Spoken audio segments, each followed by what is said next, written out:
নবীজি বলেছেন, যখন বান্দাকে কবরে শোয়ানো হবে, আযাবের ফেরেশতা যখন পায়ের দিক থেকে আসতে থাকবে, সূরা মুলক সেখানে দাঁড়িয়ে যাবে এবং বলবে, এদিক থেকে তোমাদের যাওয়ার কোনো জায়গা নাই।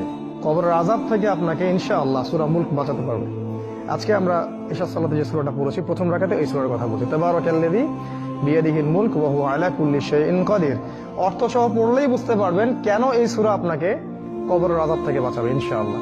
এরপরে পড়বেন সূরা ফালাক, নাস, ইখলাস। 3 বার করে পড়তে হয়। হাত দুটোকে একত্রিত করে নিয়ে ফু দিয়ে মাথা থেকে গায়ের যতদূর পর্যন্ত পারেন মাসাহ করবেন। এই কাজটা কেন করতে হয় জানেন? কারণ যখন আমরা ঘুমাই তখন শয়তান আমাদের ঘাড়ে 3টা গিট দেয়। হাদিসে আছে না? প্রথম গিট দিয়ে বলে যে ঘুমাও, তোমার সামনে লম্বা রাত। আবার দেয়, ঘুমাও, তোমার সামনে লম্বা রাত।